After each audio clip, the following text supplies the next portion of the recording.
Welcome to സേവിത്തിൽ സദ്യ. നമ്മുടെ കൂടെയുള്ളത് ആരാണെന്ന് നോക്കിയാൽ ഇന്ന് ഞങ്ങൾ ഭയങ്കര സന്തോഷത്തിലാണ് കേട്ടോ. ഞങ്ങളുടെ ചാനലിലേക്ക് സ്വാഗതം ചേട്ടാ.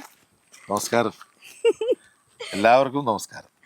നമ്മള് ചേട്ടന്റെ നാടിന്റെ ഭംഗി ആസ്വദിച്ചുകൊണ്ടാണല്ലോ ഇന്ന് ഈ ഒരു സംസാരം. നാടിന്റെ ഭംഗി എന്ന് പറയുന്നതിനോട് എനിക്ക് യോജിപ്പ്. എന്താ നാടിന്റെ ഒരു ഭാഗത്തിന്റെ ഭംഗി. അയ്യോ അങ്ങനെ വിശാലമായ നാടാണ്. അങ്ങോട്ട് നോക്കി, അത് കണ്ടോ, ഒരു ഒരു നീല പെയിന്റ് അടിച്ച ഒരു കുന്നിന്റെ മേളിൽ ഒരു ഇതിരിക്കുന്നുണ്ട്. എന്താണെന്നറിയോ? ഇല്ല. കോട്ടയം ടൗണിലുള്ള സകലമായ ആളുകളും ശുദ്ധജലം കുടിക്കുന്നത് ഇവിടുന്ന് പോകുന്ന വെള്ളമാണ്. അതിന്റെ തൊട്ട് താഴെ ആ ഭാഗത്തായിട്ട് താഴെ കൂടെ ഒഴുകുന്ന മീനച്ചിലാറാണ്. ആ മീനച്ചിലാറിൽ നിന്ന് വെള്ളം പമ്പ് ചെയ്ത് മേളിൽ കയറ്റി ജലധാര യന്ത്രങ്ങൾ ജലശുദ്ധീകരണ ശാലയിൽ പ്രവേശിച്ച് അവിടുന്ന് ശുദ്ധി ചെയ്തിട്ടാണ് നേരെ കോട്ടയം ടൗണ്. കോട്ടയംകാരെല്ലാം വെള്ളം കുടിക്കുന്നത്. കോട്ടയംകാര് എല്ലാരും എന്ന് പറയാൻ ബഹുഭൂരിപക്ഷം കോട്ടയത്തിന്റെ ടൗണ് പ്രത്യേകിച്ച് ഇവിടുന്ന് പോകുന്ന വെള്ളമാണ്. ഇപ്പൊ നല്ല സന്തോഷത്തിന്റെ ദിവസങ്ങളല്ലേ? തീർച്ചയായിട്ടും 2 സിനിമകളാണ് അല്ലെ? ഗുരുവായൂർ നമ്മളിടയിലും ടർബോയും ഇങ്ങനെ ഒന്നിനൊന്നും മെച്ചമായി പിന്നെ അടിച്ച് കയറിക്കൊണ്ടിരിക്കുകയാണ്. ഗംഭീരമായിട്ട് ആഘോഷിച്ചോ? അത് ആഘോഷിക്കാൻ കിടക്കുന്നതല്ലേ ഉള്ളു. ഇനി വീട്ടിലുള്ളവർക്കും മിഠായി മേടിച്ചു കൊടുത്തോ? ഒന്ന് വിളയട്ടെ, ഒന്ന് വിളഞ്ഞു വരട്ടെ, നല്ല ഇതായിട്ട് വരട്ടെ. എല്ലാം ആളുകളെ കണ്ട് നമ്മുടെ പ്രൊഡ്യൂസേഴ്സിനും അവർക്കൊക്കെ എല്ലാം ഹാപ്പി ആയിട്ടാ.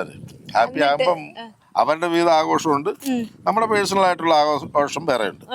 പിന്നെ അത് നടന്നുകൊണ്ടിരിക്കല്ലോ. ഒരു നല്ല പടം നന്നാകുമ്പോ, ഒരു പടം നന്നാകുമ്പോ നമുക്കുണ്ടാകുന്ന ഒരു സന്തോഷം തന്നെയാണ്. അത് പറഞ്ഞറിയിക്കാൻ പറ്റില്ല.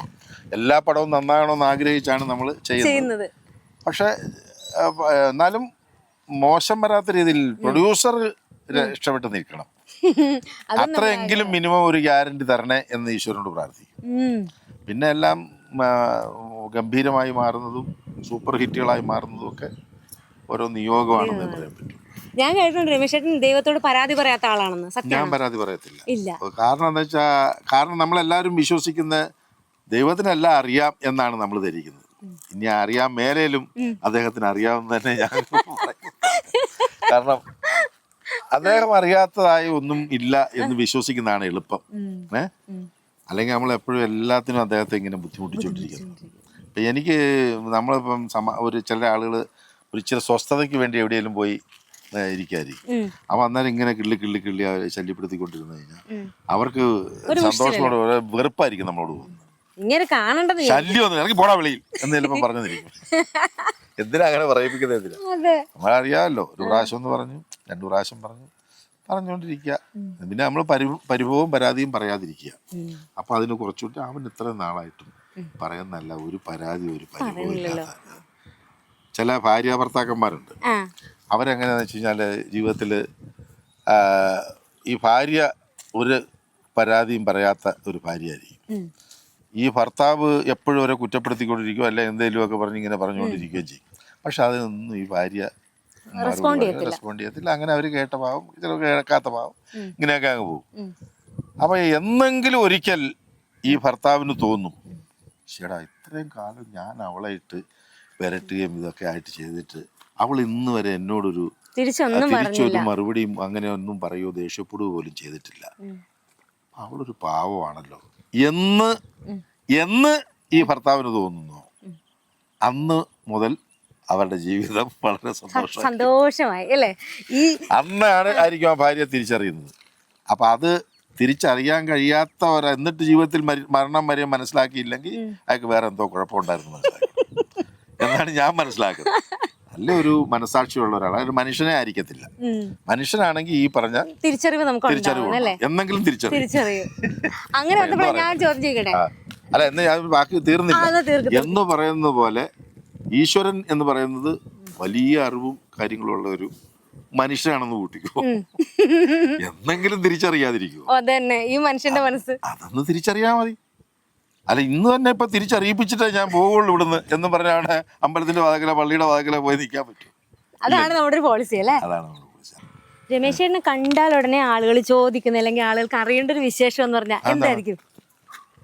അതെന്താ കുട്ടികൾ വരെ ഉച്ചോട്ടുകളാണെങ്കിൽ ഉപ്പുമുളകിന്റെ കാര്യം ചോദിക്കുന്നത്. എനിക്ക് സത്യം പറഞ്ഞ മാധവൻ തമ്പി എന്നുള്ള പേരാണ് എന്റെ തലയിൽ രജിസ്റ്റർ ആയിട്ടുള്ളത്. പക്ഷെ ഇങ്ങോട്ട് പോരുന്നു എന്ന് പറഞ്ഞപ്പോ മോള് പറയാണ് ശൂലംകുടി മാധവൻ തമ്പി എന്ന്. അപ്പോഴാണ് ഞാൻ ആ വീട്ടുകാർ ശ്രദ്ധിക്കുന്നത് കേട്ടോ. അതിപ്പോ നമ്മള് ഒരു ഹോട്ടലിലോ അതുപോലെയുള്ള ഇവിടെ ചെന്ന് കഴിഞ്ഞാലും ഇപ്പൊ താള് കൂടുന്നിടത്ത് ചെല്ലേണ്ടി വന്നു കഴിയുമ്പം നമ്മളെ അവിടെയുള്ള പിള്ളേരാണ് ആദ്യം ഐഡന്റിഫൈ ചെയ്യുന്നത്. മറ്റുള്ളവർ പെട്ടെന്ന് നമ്മളെ ഐഡന്റിഫൈ ചെയ്യത്തില്ല, കാരണം അവര് ശ്രദ്ധിക്കത്തില്ല. കാരണം ഞാൻ കൂളായിട്ട് അങ്ങ് പോകും. നമ്മൾ കൂടുതൽ ഇതായിട്ട് ചെന്ന് കഴിഞ്ഞാൽ ശ്രദ്ധിക്കപ്പെടരുത് എന്ന് കരുതി പോകുമ്പോഴായിരിക്കും ആളുകൾ ശ്രദ്ധിക്കുന്നത്. അപ്പൊ അത് നമ്മളൊന്നും അറിയാത്ത രീതിയിൽ പോയാൽ കഴിഞ്ഞാൽ ആളുകൾ ശ്രദ്ധിക്കത്തില്ല. പിന്നെ ഈ പിള്ളേര് സെറ്റ് ഉണ്ടെങ്കിൽ അവർ കണ്ടുപിടിക്കും. അവർ കണ്ടുപിടിച്ചിട്ട് പറയും മമ്മി മമ്മി മമ്മി ഇതേ ഉപ്പുമുളകില അപ്പൂപ്പൻ എന്ന് പറയും. നമ്മളിത് കേട്ടിട്ടുണ്ട്. അപ്പൊ ചിലപ്പോ നമ്മള് അവരെങ്ങനെ നോക്കും, നോക്കിയിട്ട് ഇങ്ങനെ ഒന്ന് കണ്ണടയ്ക്കും. അതെനിക്കൊരു സന്തോഷമാണുള്ളത്. അപ്പൊ അവര് പിന്നെ പോയി പിന്നെ സെൽഫി എടുക്കാൻ വരിക, അങ്ങനെയൊക്കെയുള്ള അത് നമ്മളോടുള്ള ഒരു ഇതുകൊണ്ടാണല്ലോ വരുന്നത്. പിള്ളേർ പേടിച്ച് മാറി നിൽക്കത്തൊന്നുമില്ല. പേടിച്ച ചെറിയ മുതിർന്ന പിള്ളേർക്ക് ഇച്ചിരി പേടിയുണ്ട്. കൊച്ചു പിള്ളേർക്ക് പേടിയില്ല. അവർക്ക് അറിഞ്ഞു കഴിഞ്ഞാൽ അവർക്ക് വലിയ ചിരിച്ചോണ്ടിരിക്കും. കാരണം ഇതിനകത്ത് കുറച്ച് ഗൗരവക്കാരനായിട്ടുള്ള ഒരു അച്ഛനാണ്. അതെ, പിള്ളേരുടെ ഒക്കെ വലിയ സ്നേഹമല്ലേ. പിന്നെ വേറൊരു ഇതുണ്ടായിരുന്നു, ആ സൂര്യ ടിവിയിൽ വന്ന എന്റെ മാതാവ് എന്നും പറഞ്ഞൊരു സീരിയൽ ഉണ്ടായിരുന്നു. അതിനകത്ത് അമ്പനാടൻ പീലിപ്പോസ് എന്നും പറഞ്ഞൊരു കഥാപാത്രമായിരുന്നു. അപ്പൊ അത് ഈ ആദ്യം വില്ലനായിരുന്നല്ലോ പുള്ളി, പിന്നീട് സോഫ്റ്റ് ആകുമല്ലോ മകളൊക്കെ മരിച്ചു കഴിഞ്ഞപ്പോഴത്തേനും. അതെ അതെ, നല്ല പിള്ളേരോട് ഭയങ്കര സ്നേഹമുള്ള ഇത്. അതിനകത്തും പിള്ളേർക്ക് ഭയങ്കര ഇഷ്ടമാണ്. അങ്ങനെ വരുമ്പോഴത്തേന് വലിയ ഇഷ്ടമാണ് പിള്ളേർക്ക്. ആ ഒരു അതും പറയാറുണ്ട്. നെയ്യാറ്റിൻകരക്കാരൻ മാധവൻ തമ്പി ശരിക്കും ജനിച്ചത് എവിടെയാ? നെയ്യാറ്റിൻകര മാധവൻ തമ്പി ആയിട്ട് അഭിനയിച്ച കോട്ടയം രമേശ് ജനിച്ചത് കോട്ടയം ജില്ലയിലെ പൊൻകുന്നം എന്ന് പറയുന്ന പൊൻകുന്നം താലൂക്കിലെ ചിറക്കടവ് പഞ്ചായത്തിലാണ് ജനിച്ചത്. ചിറക്കടവില് മൂലകുന്നേൽ, ഇരിക്കാട്ട് മൂലകുന്നേൽ എന്ന് പറയുന്ന കുടുംബത്തിൽ, അതാണ് കുടുംബത്തിൽ ഇരിക്കാട്ട് ഫാമിലിയാണ്. അതിന്റെ ഒരു പോർഷനാണ് ഈ മൂലകുന്നേൽ. ഇന്നിപ്പോ KVMS ഹോസ്പിറ്റലൊക്കെ ഇരിക്കുന്ന ആ എൻ്റെ അമ്മയുടെ വീട് തറവാട് ഉണ്ടായിരുന്ന ആ ജംഗ്ഷനിലാണ്. അവിടെയാണ് ജനിച്ചത്. അച്ഛന്റെ വീട് ദാ ആ ടവർ കണ്ടോ? ആ ടവറിന്റെ തൊട്ട് ഇപ്പുറത്തുള്ള സ്ഥലത്ത് സ്ട്രൈറ്റിലാണ്. വലിയ ദൂരമില്ല. അപ്പൊ ഞാൻ താമസിക്കുന്നത് ഈ പറഞ്ഞ വീടെന്ന് പറയുമ്പോ ഇവിടുന്ന് ഇങ്ങനെ അങ്ങോട്ട് നോക്കി അതൊക്കെ നമ്മൾ ചെറുപ്പത്തിൽ പഠിച്ചിരുന്ന സ്കൂളാണ്. ആ സ്കൂൾ, ആ കെട്ടിടങ്ങൾ കാണുന്നത് സ്കൂളാണ്. തൊട്ടടുത്തായിരുന്നല്ലോ സ്കൂള് തൊട്ടടുത്തായിരുന്നു. എന്റെ അച്ഛൻ അവിടെ ചായക്കട ഉണ്ടായിരുന്നു. അതൊക്കെയാണ് കുടുംബം. ഈ സ്കൂള് കാലഘട്ടമാണോ അല്ലെങ്കിൽ അതിന് ശേഷമാണോ നാടകം അഭിനയത്തിലേക്ക് വന്നത്? ഒരു പ്രത്യേക അതിന് സിനിമയാ കാരണം. കാരണം എന്ന് വെച്ച് കഴിഞ്ഞാല് ഈ സിനിമ കാണുമായിരുന്നു ചെറുപ്പത്തിൽ, അതിനുള്ള അവസരം ഉണ്ടായിരുന്നു. പിന്നെ കടയാന്ന് ഞാൻ പറഞ്ഞത്. അപ്പൊ ആ കടയായിരുന്നോണ്ട് ഈ കവലയില് വരുന്ന ആളുകളും അങ്ങനെയൊക്കെ ഉള്ള ഒരു അവരുടെ പ്ലാൻ ചെയ്യും സെക്കൻഡ് ഷോയ്ക്ക് പോകുന്ന കാര്യം. ഇവിടെ തൊട്ടടുത്ത് ഇവിടുന്ന് ഒരു 3 കിലോമീറ്റർ പോയി അയർക്കുന്നം എന്ന് പറഞ്ഞ സ്ഥലമുണ്ട്. അവിടെ ഒരു സന്തോഷ് ടാക്കീസ് എന്നും പറഞ്ഞൊരു ഓല തിയേറ്റർ ഉണ്ട് പഴയ കാലത്ത്. അന്നാ ഓല തിയേറ്റർ ആണല്ലോ. അപ്പൊ ആ തിയേറ്ററിൽ ഈ 1 വർഷമൊക്കെ കഴിഞ്ഞ പടങ്ങളാണ് വരുന്നത് മിനിമം. അത് തമിഴ്, തെലുങ്ക്, കന്നഡ എല്ലാം വരും. ചൊവ്വ, ബുധൻ, വ്യാഴം ദിവസങ്ങളിൽ വരുന്നത് തമിഴോ തെലുങ്കോ അങ്ങനെയുള്ള പടം മാറി മാറി. ചിലപ്പോ ഹിന്ദിയും വരും. ബ്ലാക്ക് ആൻഡ് വൈറ്റ് ആ കൂടുതലും വരുന്നത്. അപ്പൊ ഇവിടുന്ന് പോകുന്ന എല്ലാ വെള്ളിയാഴ്ചയും ചൊവ്വാഴ്ച ദിവസവും സിനിമ കാണാൻ പോകുന്ന ചില സംഘങ്ങളുണ്ടാവും. അപ്പൊ അങ്ങനെ അവരുടെ കൂടെ സിനിമയ്ക്ക് വേണ്ടിയിട്ട് അങ്ങനെ കാണാൻ പോകും. വീട്ടിൽ വഴക്കുണ്ടാക്കാതെ ഒക്കെ ടിക്കറ്റിനുള്ള പൈസയൊക്കെ സ്വന്തമായിട്ട് ചിലപ്പോൾ ഈ കൊപ്ര പണിയൊക്കെ ഇവിടെ നടക്കുന്നുണ്ട്. ഈ അട്ടിക്കളം എന്നൊക്കെ പറഞ്ഞു. അതിന് ഈ കൊപ്ര ഈ ചിരട്ടെന്ന് വേർതിരിച്ചെടുക്കുന്ന ഒരു പരിപാടിയുണ്ട് എണ്ണയ്ക്ക് വേണ്ടി. അപ്പൊ ആ കൊപ്ര ബിസിനസ്സാണ് അവർക്ക്. അപ്പൊ അതിന് അവിടെ പോയി ഇതെടുക്കുക കൊടുക്കുമ്പോൾ അതിന് പൈസ കിട്ടും. പിന്നെ ഈ തേങ്ങ വെട്ടി വെയിലത്ത് വെച്ച് ഉണക്കാൻ വേണ്ടിയിട്ട് ഇങ്ങനെ വെട്ടി കഴിയുമ്പോൾ അത് നമ്മൾ കൊണ്ടുവച്ച് വെയിലത്ത് വെക്കുന്ന അങ്ങനെയൊക്കെയുള്ള ചെറിയ പണികളൊക്കെ ചെയ്യും. അത് ചിലപ്പോൾ ശനിയും ഞായറും ആയിരിക്കും അത് നടക്കുന്നത്. കാരണം ഞങ്ങളെ പോലെയുള്ള പിള്ളേരെ അപ്പൊ അങ്ങനെയൊക്കെ ചെയ്യുന്ന സംഭവങ്ങളുണ്ട്. അപ്പൊ അങ്ങനെ ഇച്ചിരി ചില്ലറ ഉണ്ടാക്കും. പിന്നെ അച്ഛൻ്റെ മേശക്കാരന്ന് ഇച്ചിരി മോഷ്ടിക്കുകയും ഒക്കെ ചെയ്യും. അങ്ങനെയൊക്കെ പൈസ ഒപ്പിച്ചൊക്കെ അന്ന് 50 പൈസ 25 പൈസ 10 പൈസയൊക്കെ ഈ മോഷ്ടിക്കുന്നതെന്ന് പറഞ്ഞു. അപ്പൊ അത് മതി സിനിമ കാണാൻ ഉള്ള പൈസ കിട്ടിയാൽ മതി. അന്ന് 25 പൈസ 50 പൈസയൊക്കെയാണ് ടിക്കറ്റ് ചാർജ്. അപ്പൊ അതുകൊണ്ട് പോയി അങ്ങനെ സിനിമ കാണുമായിരുന്നു ചെറുപ്പം പോലെയാണ്. അപ്പൊ അങ്ങനെ വന്നപ്പോ സിനിമയോടുള്ള ഇതായി. ഇപ്പോ അന്നത്തെ ഈ നായകന്മാരെല്ലാം ആദർശ ധീരരാണ്. സാമൂഹ്യ പ്രതിബദ്ധതയുള്ളവര്, സത്യവും നീതിക്കും അനുസരിച്ച് മാത്രം ജീവിക്കുന്നവരാണ് നായകന്മാർ പോലും. അങ്ങനെയാണ് സങ്കല്പം അങ്ങനെയാണ്. നന്മയ്ക്ക് വേണ്ടിയിട്ട് പ്രവർത്തിക്കുക, തിന്മയെ അവര് അടിച്ചൊതുക്കുന്ന, അതിനു വേണ്ടിയിട്ടുള്ള അവർ അധ്വാനം എടുക്കുകയുള്ളൂ, അല്ലെങ്കിൽ കായികപരമായി നേരിടുള്ളൂ. ആ കഥകളെല്ലാം അങ്ങനെയാണ്, സാഹസികത നിറഞ്ഞതുമൊക്കെ ആയിരിക്കും. അപ്പൊ അങ്ങനെ വന്നു കഴിയുമ്പോൾ എനിക്കൊരു സിനിമാ നടനാകണം. അപ്പൊ നന്മയാണ് നമ്മുടെ അടിസ്ഥാനപരമായിട്ടുള്ള ഒരു ചിന്ത ഉള്ളതുകൊണ്ടായിരിക്കും എന്ന് എനിക്കും തോന്നുന്നു. അങ്ങനെ ആ ഒരു ഇതിലേക്ക് ഒരു സിനിമാ നടനാകണമെന്ന് ആഗ്രഹം. അപ്പോൾ സിനിമ കൂടുതൽ കാണാൻ തുടങ്ങി. അങ്ങനെ വന്നപ്പം അന്നത്തെ കാലത്ത് സിനിമയിലേക്ക് വരണമെങ്കിൽ നാടകത്തിലൂടെ വരാൻ പറ്റുള്ളൂ. നാടകത്തോടൊപ്പം പോലെ അപ്പം നാടകങ്ങൾ കാണാൻ തുടങ്ങി. പിന്നെ അപ്പം നാടകങ്ങളോട് കണ്ടപ്പോൾ നാടകങ്ങൾ കണ്ടു തുടങ്ങിയപ്പം അതൊരു ക്രേസായി. ഈ പള്ളിയിലൊക്കെ നമ്മുടെ അവിടുത്തെ പള്ളി തൊട്ടടുത്ത പള്ളിയാണല്ലോ പള്ളി, പിന്നെ തിരുവഞ്ചൂർ അമ്പലം, പേരൂർ അമ്പലം, ഇങ്ങനെയൊക്കെയുള്ള സ്ഥലത്തൊക്കെ നാടകങ്ങൾ വരുമ്പോൾ പോകും. തൊട്ടടുത്ത ആർക്കുന്നു ആറുമന, അവന്നൂര്, ഇങ്ങനെയുള്ള സ്ഥലങ്ങളിലൊക്കെ നാടകങ്ങളും. അപ്പൊ അന്നേരം അങ്ങനെ അവിടെ കൂടെ മുതിർന്നവരുടെ കൂടെ പോകും, ഇല്ല വഴക്കുണ്ടാക്കി പോകും. അങ്ങനെ പോയി നാടകങ്ങൾ കാണും. അങ്ങനെ നാടകങ്ങൾ കണ്ടപ്പോൾ നാടകത്തിൽ അഭിനയിക്കണം എന്നുള്ള ഇത് തോന്നി. 10ാം ക്ലാസ് പരീക്ഷ കഴിഞ്ഞ അതിൻ്റെ അടുത്ത ദിവസം തന്നെ ഞാൻ കലാനിലയം സ്ഥിരം നാടകവേദിയിൽ പോയി ചേർന്നു. അപ്പൊ അന്ന് ഈ കടമറ്റത്ത് കത്തനാരും അലാവുദ്ദീനും അത്ഭുത വിളക്കും അങ്ങനെയൊക്കെയുള്ള വലിയ സെറ്റിങ്സ് ഉള്ള ഗുരുവായൂരപ്പൻ ഇങ്ങനെയൊക്കെയുള്ള വലിയ നാടകങ്ങൾ ചെയ്യുന്ന സമിതി, ഏഷ്യയിലെ ഏറ്റവും വലിയ നാടക സമിതിയാണ് അത്. കോട്ടയം തിരുനക്കര മൈതാനത്ത് അവർ കളിച്ചപ്പം അവിടെ പോയി നാടകം കാണാനുള്ള ഭാഗ്യം ഉണ്ടായി. ടിക്കറ്റ് എടുത്ത് ഭയങ്കര ഇടിയും ഒക്കെ ആയിരുന്നു, ഭയങ്കര തള്ളല് ഇതായിരുന്നു. 2-3 ദിവസമായിട്ട് മെനക്കെട്ട പിന്നെ ഞങ്ങള് കൂട്ടുകാര്, പിന്നെ മുതിർന്ന ആളുകളുണ്ട്. കൂട്ടുകാരെന്ന് പറയുമ്പോൾ മുതിർന്ന ആളുകളാണ്, സമപ്രായക്കാരല്ല, വിടത്തില്ലല്ലോ വീട്ടിൽ. അപ്പൊ അങ്ങനെ പോയിട്ട് ടിക്കറ്റ് കിട്ടാതെയൊക്കെ പോകുന്നു. 3 ദിവസം മെനക്കെട്ടിട്ട് ആണ് ടിക്കറ്റ് കിട്ടി. ഈ കടമറ്റത്ത് കത്തനാര് നാടകം ആണോ വെള്ളിക്കാസയാണോ എന്ന് എനിക്കൊരു സംശയം. ഈ രാജംബേദേവന്റെ അച്ഛനൊക്കെ എന്ന് അഭിനയിക്കുന്നുണ്ടായിരുന്നു എന്നാണ് പിന്നീട് എനിക്ക് അറിയാൻ കഴിഞ്ഞത്. എസ് ജെ ദേവ് എന്ന് പറയും, അദ്ദേഹം ഭയങ്കര വലിയൊരു നടനായിരുന്നു. അപ്പൊ അങ്ങനെ സി ഐ പോള് ഇവരൊക്കെ ഉണ്ടായിരുന്നു. അപ്പൊ ആ നാടകം കണ്ട് കഴിഞ്ഞപ്പം ആ സമിതി ചേരണം എന്നുള്ള ഇതായി. അങ്ങനെയാണ് 10ാം ക്ലാസ് കഴിഞ്ഞപ്പം നേരെ പോയി ആ സമിതി ചെന്ന് കഴിഞ്ഞപ്പോ അവര് അച്ഛനെ വിളിച്ചോണ്ട് വരണം, വീട്ടുകാരെ അറിയിക്കണം എന്നൊക്കെ പറഞ്ഞൊക്കെ ഇതായിരുന്നു. പിന്നെ വീട്ടുകാർ ഫോണിൽ ബന്ധപ്പെട്ടു, അച്ഛനായിട്ട് ബന്ധപ്പെട്ടു.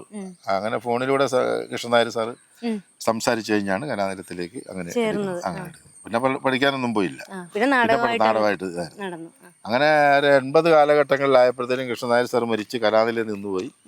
അപ്പൊ കേരളത്തിലെ ഏറ്റവും നമ്പർ 1 സമിതികളുടെ പ്രൊഫഷണൽ ട്രൂപ്പ് നാഷണൽ തിയേറ്റേഴ്സ് നമ്മുടെ കോഴിക്കോട് ഇവിടെ ഒരുപാട് സ്ഥലങ്ങളിൽ അവർ അതിരിക്കണം. മലയാളത്തിലെ ഏറ്റവും കൂടുതൽ സിനിമാ നടന്മാർ അഭിനയിച്ച ഒരു നാടക സമിതിയാണ്. ചെമ്മീൻ സിനിമയൊക്കെ ഓടിക്കൊണ്ടിരിക്കുന്ന സമയത്തും കൊട്ടാരക്കര ശ്രീനായർ നാടകത്തിൽ അഭിനയിക്കുന്നുണ്ട്. അത് കൊട്ടാരക്കര ശ്രീനായർ, SP പിള്ള, കോട്ടയം ജില്ലപ്പൻ, അടൂർ ഭവാനി, അടൂർ പങ്കജം, മീന, ഖദീജ, KPSC സണ്ണി, ഇങ്ങനെയൊക്കെയുള്ള ഒരുപാട്, തിലകൻ ചേട്ടൻ, PJ ആന്റണി, ഇവരെല്ലാം അഭിനയിച്ചിരുന്ന ഒരു സമിതിയാണ് നാഷണൽ തിയേറ്റേഴ്സ്. അങ്ങനെ ആ സമിതിയിൽ ഞാൻ പ്രൊഫഷണൽ ഇതായി. അവരോട് പോകാൻ നാടകം ചെയ്തിട്ടുണ്ടോ, കളിച്ചിട്ടുണ്ടോ? ഇല്ല, അവരുടെ കാലഘട്ടം കഴിഞ്ഞു. അവരുടെ കാലഘട്ടം കഴിഞ്ഞിട്ട് ഇതായിരുന്നു. അപ്പൊ തിലകൻ ചേട്ടനുണ്ട്, അന്നിച്ചേട്ടനുണ്ട്, അവരൊക്കെ വരും. അവരൊക്കെ സംവിധാനമൊക്കെ ആയിട്ട് അങ്ങനെ നിൽക്കും. അപ്പൊ അഭിനയിക്കുന്നില്ല, നമ്മുടെ കൂടെ അഭിനയിക്കുന്നില്ല. അപ്പൊ അങ്ങനെ പിന്നെ നാടകത്തില് തന്നെയായി. അങ്ങനെ ആയി. ലാസ്റ്റ് ഇതാണ് 2018-19 ആയപ്പോഴത്തേനാണ് ഈ ഉപ്പും മുളകിലൂടെ ഒക്കെ വരാൻ തുടങ്ങി. സ്ക്രീനിൽ വരുന്ന 76 കാലഘട്ടത്തില് ഒന്ന് താലപ്പൊലി എന്നും പറഞ്ഞൊരു പടം. താലപ്പൊലി എന്ന് പറയുന്നത് വിൻസെന്റ്, സുധീർ, പ്രമീള ഇവരെ കൂടെ അഭിനയിച്ച കലാനിലയം ഫിലിംസിന്റെ തന്നെ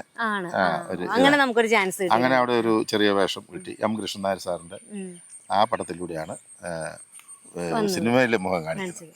ഇത് ആളുകൾ തിരിച്ചറിയുന്ന ലെവലിലേക്ക് വന്നത് അത്രയ്ക്ക് ഇഷ്ടം തന്നത് ഉപ്പുമുളകാണ്. ഉപ്പുമുളകിലൂടെ ജനകീയമായ ഒരു ഇതായി തുടങ്ങി. പക്ഷെ സിനിമ എപ്പോഴും ഞാൻ അതിന് മുമ്പും സുമാരൻ ചേട്ടൻ്റെ കൂടെ, അതിന്റെ അച്ഛൻ സുമാരൻ ചേട്ടൻ്റെ കൂടെ ഒക്കെ അഭിനയിച്ചിട്ടുണ്ട്. ചില്ലുകൊട്ടാരം എന്നും പറഞ്ഞൊരു സിനിമയിൽ അഭിനയിച്ചിട്ടുണ്ട്. അത് 79 ആ കാലഘട്ടത്തിൽ മദ്രാസിലെ ഇടയ്ക്ക് മദ്രാസിൽ പോകുമായിരുന്നു. നമുക്ക് കലാനിലയവും മദ്രാസുമായിട്ടൊരു ബന്ധമുണ്ടായിരുന്നു. കലാനിലയത്തിന്റെ സെറ്റിംഗ് സൂപ്പർവൈസർ തൃപ്പൂണിത്തറ കുമാരൻ നായർ എന്ന് പറയും. ഈ സെറ്റും ഇതുമെല്ലാം ഉണ്ടാക്കിയ അത്ഭുത ശില്പി എന്നറിയപ്പെടുന്ന അദ്ദേഹം ജനിച്ച ഏതാനും ചെറുപ്പകാലം മുതലേ പുള്ളി മദ്രാസിലായിരുന്നു. മദ്രാസിലെ രാമറാവു, രംഗറാവു മുതലായവരെ ചേർത്ത് വെച്ചുള്ള നാടക സമിതി, MGR, ശിവാജി ഗണേശൻ, മനോഹർ ഇങ്ങനെയുള്ളവരെ ചേർത്തുള്ള നാടക സമിതി, ഇതിന്റെയൊക്കെ സെറ്റിംഗ് സൂപ്പർവൈസറായിരുന്നു. അപ്പം അങ്ങനെ നാടക സംബന്ധമായ കാര്യങ്ങൾക്കൊക്കെ വേണ്ടിയിട്ട് മദ്രാസിൽ പോകുന്ന കൂട്ടത്തിൽ ഞാൻ ഈ ഓഫീസുമായിട്ട് ബന്ധപ്പെട്ട് നിന്നുകൊണ്ട് ആ ഓഫീസുമായിട്ടുള്ള ബന്ധമുള്ളവന് കൃഷ്ണനാരി സാറ് പോകുമ്പം ഞാനും കൂടെ ഒരു സഹായിയായിട്ട് പോകുമായിരുന്നു. അപ്പം ആ കൂടെ നമുക്ക് ഇവിടെയൊക്കെ പോകാനുള്ള ഭാഗ്യം ഉണ്ടായിരുന്നു, ഇവരുടെയൊക്കെ വീടുകളിൽ പോകാനുള്ള. അപ്പം അങ്ങനെ മദ്രാസുമായിട്ടുള്ള ബന്ധമുള്ളതുകൊണ്ട് ഈ കലാനിലയം കഴിഞ്ഞതിന് ശേഷം മദ്രാസിൽ പോയി സിനിമയിൽ അഭിനയിക്കുക. അന്ന് മദ്രാസിലാണല്ലോ സിനിമയുടെ കേന്ദ്രം. അപ്പം അങ്ങനെ അവിടെ പോയി അതിന് വേണ്ടിയിട്ട് ശ്രമിച്ചിട്ടുണ്ട്. ആ കൂട്ടത്തിലാണ് ഈ പറഞ്ഞ ചില്ലുകൊട്ടാരം ഒക്കെ അഭിനയിക്കാനായിട്ടുള്ള ഒരു മുഖം കാണിക്കാനായിട്ടുള്ള ഇതുണ്ടായത്. പിന്നെ ഈ അവിടുന്ന് പോകുന്നു, വീണ്ടും പ്രൊഫഷണൽ ട്രൂപ്പിലേക്ക് വന്ന് അവിടെയൊക്കെ അന്ന് കിളച്ചു പിടിക്കുക. അന്ന് കാരണം ഒന്നാമത് ടീനേജ് വേഷങ്ങളില്ല, പിള്ളേർ വേഷങ്ങളില്ല. ആകെപ്പോഴുള്ള അന്നത്തെ ഏറ്റവും പിള്ളേർ വേഷം എന്ന് പറയുന്നത് നസീർ സാറാണ് പയ്യനായിട്ട് പിന്നെ നമുക്ക് ഇവിടെ വേഷം കിട്ടാൻ. അപ്പൊ അന്ന് ഇന്നത്തെ പോലെ ഇന്ന് യുവജനങ്ങളുടെ ഒരു ഇതല്ലേ, ഒരു അതായത് തന്നെ ഉത്സവകാലം എന്നൊക്കെ പറയുന്ന പോലെ ഒരു മേച്ചിൽ കാലമാണ്. എല്ലാ പടത്തിനകത്തും യുവജനങ്ങളാണ് അടിച്ചു ചേർത്തുകൊണ്ടിരിക്കുന്നത്. അപ്പൊ ഇപ്പം ഉള്ള വേറൊരു പ്രശ്നം, നായകനും നായികയൊക്കെ ആണേലും നമ്മൾക്ക് വല്ല അച്ഛൻ വേഷമോ അമ്മാവൻ വേഷമോ ഒക്കെ കിട്ടാന്ന് വെച്ച് കഴിഞ്ഞാൽ ഇന്നത്തെ നായകനും നായികൊന്നും അച്ഛനും ഇല്ല അമ്മാവനും ഇല്ലാത്ത ഒരവസ്ഥയിലാണ് ഇത്. അങ്ങനെ രക്ഷയില്ല. പിന്നെ ഇതിനിടയിൽ കൂടെ ഒക്കെ തട്ടിയും മുട്ടിയൊക്കെ വല്ലപ്പോഴും ഒരു അമ്മാവനും വല്ലപ്പോഴും ഒരു അച്ഛനും ഒക്കെ ആയിട്ട് കിട്ടിയ ഭാഗ്യം. പക്ഷെ അത് സന്തോഷമാണ് കേട്ടോ, സംതൃപ്തനാണ് നമ്മളൊക്കെ. അതിന് യാതൊരു വിധത്തിലുള്ള ഇതുമില്ല, എല്ലാവർക്കും അതിന് നന്ദിയേ ഉള്ളൂ. ഞാനിപ്പോ ഇന്ന് 1-2 കാര്യങ്ങളൊക്കെ പഠിച്ചു കേട്ടോ. ആണോ? അത് ആദ്യം പറഞ്ഞില്ലേ, രംഗബോധം. പിന്നെ അഭിനയിക്കുകയല്ല ജീവിക്കുകയല്ല പെരുമാറണം. പിന്നെ ഒബ്സർവേഷനും കേട്ടിട്ടുണ്ട്, പറഞ്ഞു കേട്ടിട്ടുണ്ട്. അപ്പൊ ഈ രംഗബോധം എനിക്ക് ഭയങ്കര ഇഷ്ടപ്പെട്ടു. ഈ രംഗബോധം എവിടെയാ പറഞ്ഞേക്കണെന്ന് ഇപ്പൊ കുറെ പേര് ചിന്തിക്കേ. അത് ഞങ്ങൾ വേറെ ഇന്റർവ്യൂ എടുത്തിട്ടുണ്ട്. ആദ്യം നമ്മുടെ ഗുരുവായൂർ അമ്പലനടയിലും ടർബോന്റെ ഒക്കെ വിശേഷങ്ങളൊക്കെ പങ്കുവെച്ച് ഞങ്ങളൊന്ന് സംസാരിച്ചിട്ടുണ്ട്. അപ്പൊ അതൊരു വീഡിയോ ആയിട്ട് വേറെ ഉണ്ട്. അതിൽ നമ്മൾ ഈ രംഗബോധം പഠിച്ചു അല്ലേ? അല്ല, ഈ രംഗബോധം എന്ന് പറയുന്നത് ഇതാണ് ഇങ്ങനെയുള്ള ശ്രദ്ധയുള്ളവരാണ് രംഗബോധം എന്നാണ് എന്റെ ഒരു തോന്നൽ. അങ്ങനെ പറഞ്ഞതാ. ഇത് അവസാന വാക്കൊന്നുമല്ല, നിഘണ്ടുവോ എൻസൈക്ലോപീഡിയ ഒന്നും അല്ല. തോന്നുന്ന കാര്യങ്ങൾ ഞാൻ പറഞ്ഞു എന്നുള്ളൂ. ശരി, നിങ്ങൾക്ക് ശരിയായിരുന്നു തോന്നുന്ന കാര്യങ്ങൾ എടുക്കാം, ഇല്ലാത്തത് തള്ളിക്കളയാം. നാളെ എന്നോട് ഗുസ്തിക്കൊന്നും വന്നേക്കരുത്, ഇത് അവിടെ പറഞ്ഞിട്ടില്ലല്ലോ ഇവിടെ പറഞ്ഞിട്ടില്ല, ഏത് ഇതിലാ പറഞ്ഞിരിക്കുന്നത് എന്നൊന്നും എന്നോട് ചോദിച്ചു കഴിഞ്ഞാൽ ഞാൻ ഒരു മറുപടിയും കിട്ടത്തില്ല. അതാണ് അതിനകത്ത് ഞാൻ തൊടത്തില്ല, തിരിഞ്ഞു നോക്കില്ല. എനിക്ക് വയ്യ, അതിനൊന്നും നേരമില്ലെന്നല്ലേ. ആ പരിപാടി ഇല്ല നമുക്ക്. നിങ്ങളായി നിങ്ങളുടെ വേളായി ഉൾക്കൊള്ളുക. എന്ത് വേണേലും പറഞ്ഞു. ഇത് ഇങ്ങനെ തോന്നിയ കാര്യങ്ങൾ പറഞ്ഞു എന്നുള്ളത്. എണ്ണമ്പള്ള സാറിന്റെ ഒരു നാടകത്തിൽ അതിനുള്ള ഒരു ഡയലോഗ്, ഡാം എന്ന് പറയുന്ന നാടകത്തിനകത്ത് ഒരു ഡയലോഗ് ഉണ്ട്. ആ ഡയലോഗ് എന്താണെന്നുള്ളത്, അവര് ഇതിന് അനുയോജ്യമായ വീക്ഷണകോണ് എന്ന് പറയുന്ന ആ ഒരു ഇതിനെ പറ്റിയ ഒരു അതിനകത്തുണ്ട്. ആ പുസ്തകം എടുത്ത് വായിച്ചാൽ അത് മനസ്സിലാകും. അതാണ് അങ്ങനെയെങ്കിലും ആരെങ്കിലും ബുക്ക് വായിക്കട്ടെ. ഒരു കാര്യം കൂടി പറഞ്ഞേക്കാം. നമ്മൾ തുടങ്ങി ഉപ്പുമുളക് എന്ന് ഇടയിലൊന്നും നമ്മൾ ഉപ്പുമുളകിന്റെ വിശേഷം ഞാൻ ചോദിച്ചില്ല. അതറിയാൻ ആഗ്രഹിക്കുന്നവരൊക്കെ ഉണ്ടാവും. ഉപ്പുമുളകിന്റെ ആ ഒരു സീനിൽ വളരെ ഗൗരവക്കാരനായ ഒരു അച്ഛൻ അല്ലെ മുത്തശ്ശനൊക്കെ ആണല്ലോ. അപ്പം അവിടുത്തെ സിറ്റുവേഷനും അതെങ്ങനെയാ ഉപ്പുമുളകിലേക്ക് എത്തിയത്? ആര് വഴിയാണ്, എങ്ങനെയാണ് ഉപ്പുമുളകിലേക്ക് എത്തിയതെന്ന് പറയാനായിട്ട് ഈ അതിന്റെ ഡയറക്ടർ ഉണ്ണികൃഷ്ണൻ സാറ് ഞങ്ങള് നേരത്തെ സുഹൃത്തുക്കളാണ്. അപ്പൊ അങ്ങനെ പുള്ളിയുടെ ഒരു സീരിയല് അമൃത ചാനലിൽ നടന്നായിരുന്നു, ബാക്ക് ബെഞ്ചേഴ്സ് എന്ന് പറഞ്ഞു. അപ്പൊ അതിനകത്തൊരു പ്രൊഫസറായിട്ട് ഞാൻ അഭിനയിക്കുന്നു. അതിനകത്ത് പ്രിൻസിപ്പാളായിട്ട് ഈ ബിജു അഭിനയിക്കുന്നു. ബിജു അതിനകത്ത് പ്രായമുള്ള ഒരു പ്രിൻസിപ്പാളായിട്ട് കോമഡി സ്റ്റൈലിലുള്ള സംഭവമായിരുന്നു. അങ്ങനെ ഞങ്ങൾ അവിടെ ചെല്ലുമ്പം മേക്കപ്പ് ഒക്കെ ചെയ്യുന്നതിന് മുമ്പ് ഞങ്ങളെ കാണുമല്ലോ. അപ്പൊ ഞങ്ങൾ തമ്മിൽ നല്ല സാമ്യം. അപ്പൊ അങ്ങനെ സാമ്യം തോന്നി. ചേട്ടനും അനിയനുമായിട്ടോ അച്ഛനും മകനുമായിട്ടോ ഒക്കെ നല്ല സാമ്യം തോന്നുന്നു. അപ്പൊ അന്ന് അങ്ങനെ പ്ലാൻ ചെയ്തതാണ് ഇങ്ങനെ ഒരു ഇത് വെച്ചുകൊണ്ട് ഒരു സാധനം ചെയ്യാമെന്ന്. ഞങ്ങളെ രണ്ടുപേരും ഇതായിട്ടുള്ള സന്ദർഭത്തിൽ അച്ഛനും മോനും അല്ലെ ചേട്ടനും അനിയനുമായിട്ടോ അങ്ങനെ ഒരു സംഭവം ചെയ്യാമെന്ന് അന്ന് പ്ലാൻ ചെയ്തതായിരുന്നു.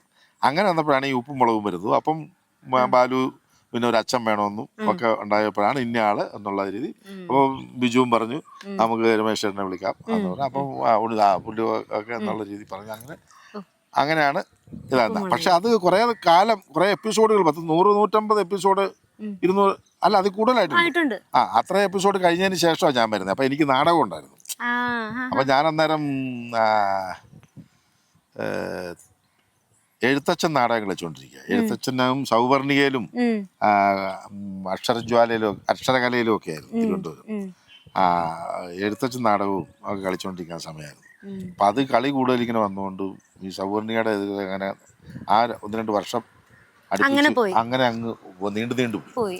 അങ്ങനെയാണ് പിന്നെ ലാസ്റ്റ് അവിടെ വരുന്നത്. പിന്നെ നാടകം നിർത്തി സിനിമ വന്നു.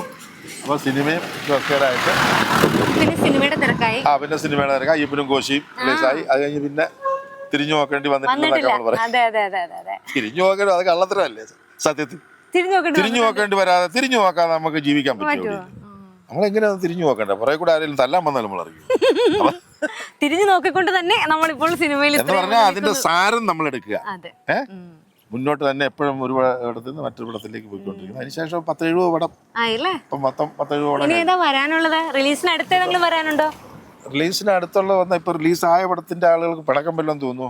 ഇനി വരാനുള്ളതിനെ കുറിച്ച് പറഞ്ഞു. ഇല്ലില്ല സാറിന് കഥയല്ലല്ലോ പറയുന്നത്, ഇന്ന പടമാണ് എനിക്ക് വരാനുള്ളതെന്നല്ലേ. ഇനി വരാനുള്ള പടങ്ങൾ കുറെ ഉണ്ട്. ഞാൻ പെട്ടെന്ന് പറഞ്ഞു കഴിഞ്ഞാൽ ഓർക്കത്തില്ല. ഉള്ളത് ഇപ്പൊ ഏറ്റവും ഒടുവിൽ തീർന്നത് തെക്ക് വടക്കെന്നും പറഞ്ഞു സുരാജ് വെഞ്ഞാറമൂടും വിനായകനും കൂടെ അഭിനയിച്ച ഒരു പടം. പിന്നെ നമ്മുടെ പക്രു നായകനായിട്ട് അഭിനയിക്കുന്ന ഒരു പടം 916 കുഞ്ഞൂട്ടൻ. ആ പടം തീർന്നിരിക്കുന്നതാണ്. അത് ഉടനെ റിലീസ് അതിന്റെ അകത്ത് ഈ കുഞ്ഞൂട്ടന്റെ അച്ഛനായിട്ട് അഭിനയിച്ചു. ചായക്കടയും കാര്യങ്ങളും ഒക്കെ ആയിട്ട് ഒക്കെ ബന്ധപ്പെട്ട ഒരു സംഭവമാണ്. കടയും കാര്യങ്ങളും ഉണ്ട്, അതിലെല്ലാം ഉണ്ട്. പിന്നെ കുറെ പടങ്ങള് പിന്നെ ഉള്ളത് കത്തനാര് നടന്നുകൊണ്ടിരിക്കുന്നു. കത്തനാറുണ്ട്. അത് തീർന്നിട്ടില്ല, ഷൂട്ട് തീർന്നിട്ടില്ല. ഇനി കുറച്ച് ദിവസങ്ങളുണ്ട്. അത് വലിയ പടമാണ്. അതെ, അതൊരു വലിയ വേൾഡ് തരത്തിൽ വരുന്ന ഒരു പടമാണ്. സംബന്ധിച്ച് കലാലയത്തിന്റെ ആയിരുന്നല്ലോ കത്തനാർ അല്ലേ? അതെ, കടവറ്റത്ത് കത്തനാര് എന്ന് പറയുന്ന നാടകത്തിലെ കുഞ്ചമൺ പോറ്റിയായിട്ടാണ് ഞാൻ അഭിനയിക്കുന്നത്. കുഞ്ചമൺ പോറ്റിയാണ് അത് നാടകത്തിൽ കുഞ്ചമണ്ണാക്കി. അങ്ങനെ കുഞ്ചമൺ പോറ്റി ആയിട്ട് അഭിനയിച്ച വളരെ കാലം ഏറ്റവും കൂടുതൽ ആ നാടകത്തിലെ കുഞ്ചമൺ പോറ്റിയായിട്ട് അഭിനയിച്ച ഒരു പക്ഷെ ഞാനായിരിക്കും തോന്നുന്നു. അത് വേറൊരു സ്റ്റൈലാണ് കേട്ടോ. ഇത് ആ കുഞ്ചമൺ പോറ്റിയാണ് ഇതിനകത്ത് മമ്മൂക്കയുടെ. അപ്പൊ മാന്ത്രികവിദ്യയും കാര്യങ്ങളും ഒക്കെ യഥാർത്ഥ കുട്ടിച്ചാത്തന്റെ സേവ ഉണ്ടായിരുന്ന വിളിച്ച വിളിപ്പുറത്ത് എത്തുന്ന ആ പോറ്റിയുടെ കാലഘട്ടത്തിലുള്ള കഥയാണത്. അപ്പൊ അത് ആണ്. പക്ഷെ അത് ഇതുമായിട്ട് വ്യത്യാസമുണ്ട് കേട്ടോ. അദ്ദേഹം അവതരിപ്പിച്ചത് അതിഗംഭീരമായ ഒരു സ്റ്റൈലാണ്. അത് ആ സിനിമ കണ്ടപ്പോ എനിക്ക് ഓർമ്മ വന്നത് മെർലിൻ ബ്രാൻഡോ ഒക്കെ ഓർമ്മ വന്നു. ഈ റിസർവ് ചെയ്ത് കയ്യിൽ വെച്ചിട്ട് അവനെ കുറേശ്ശെ രോമാഞ്ചം വരുന്നു. കുറേശ്ശെ ഇങ്ങനെ കൈ വിട്ടിങ്ങനെ കളിക്കല്. അതായത് വലിയൊരു മീനിനെ പിടിക്കാൻ വേണ്ടിയിട്ട് ഒരു ചൂണ്ടക്കാരൻ ഇട്ട് കൊടുത്ത് ഇങ്ങനെ പതുക്കെ അവനെ പിടിച്ച് എടുപ്പിക്കാൻ വേണ്ടിയിട്ട് ചെയ്യുന്നെന്ന് പറഞ്ഞാൽ ആ കയ്യിൽ ഒതുക്കാൻ വേണ്ടി വരുന്ന ആ ഒരു അടക്കത്തോടു കൂടിയാണ് അദ്ദേഹം അത് ചെയ്തിരിക്കുന്നത്. ചില പേശികളും ഒക്കെ അദ്ദേഹത്തിന്റെ ആ ഇത് നമുക്ക് അതിൽ നിന്ന് മനസ്സിലാക്കും. ആ മനസ്സിലുണ്ടാകുന്ന വികാരത്തിന്റെ ഇത് അത് ഒരു ലെജൻഡ് തന്നെ. അതാ ഞാൻ പറഞ്ഞ കാര്യം. അപ്പൊ എനിക്ക് ഞാൻ പറയേ മെർലിൻ ബ്രാൻഡോയെ ഞാൻ മെസ്സേജ് ചെയ്തായിരുന്നു പടം കണ്ടിട്ട്, മെസ്സേജ് ചെയ്തായിരുന്നു. അപ്പൊ അവിടെയും പുള്ളിക്ക് എളിമയോട് കൂടി വളരെ ഇതോട് അതിന്റെ പേരിൽ മറുപടി പുള്ളിയാണ് ചിരിച്ച് ഒരു ഇത് ഇങ്ങനെ വന്ന് പറയുക. അതൊക്കെ ഒരു വലിയൊരു അനുഭവമാണ്. എന്തായാലും ഇതൊക്കെയാണ് പടങ്ങൾ ഇനി വരാനുള്ളത്. പ്രധാനപ്പെട്ട ഓർക്കുന്ന വേറെ ഉണ്ട്. കനകരാജ് എന്നും പറഞ്ഞുകൊണ്ട് തീർന്നുണ്ട്. വികാരം എന്നും പറഞ്ഞിട്ടുണ്ട്, അത് തീർന്നതാണ്.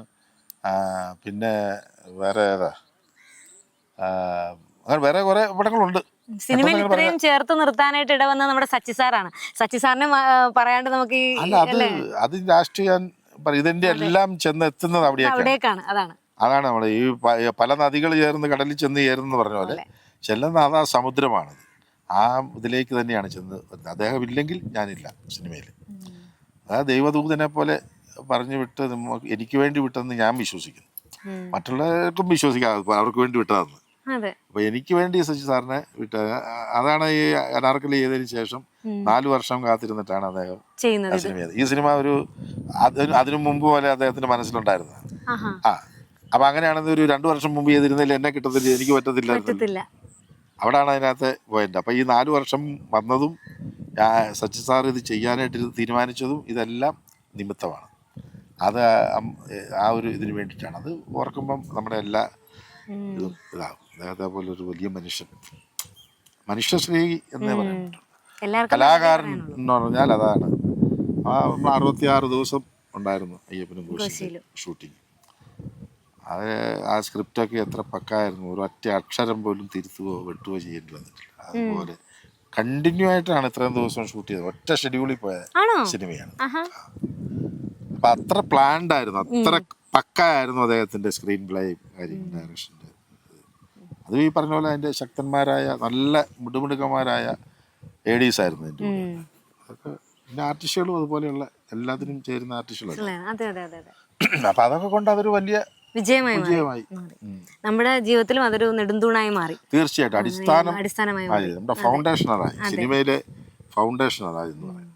അതിൻ്റെ മേളിലാണ് ഇതുവരെ ഉള്ളതെല്ലാം കെട്ടിപ്പിടിക്കുന്നത്. അതെ അതെ. അപ്പൊ ഇനിയും അതുപോലെ ഞങ്ങൾക്ക് വളരെ കാമ്പുള്ള, അല്ലെങ്കിൽ ഞങ്ങൾക്ക് പ്രേക്ഷകർക്ക് ഇഷ്ടപ്പെടുന്ന രീതിയിലുള്ള കഥാപാത്രങ്ങൾ, രമേശ് ചേട്ടനും ഇഷ്ടപ്പെടുന്ന രീതിയിലുള്ള കഥാപാത്രങ്ങൾ വരട്ടെ എന്ന് ആശംസിക്കുന്നു. അപ്പൊ ഞങ്ങൾക്ക് ഇങ്ങനെ കുറച്ച് സമയം തന്നതിന് ഒത്തിരി താങ്ക്സ് ഉണ്ട്. സന്തോഷമാണ്.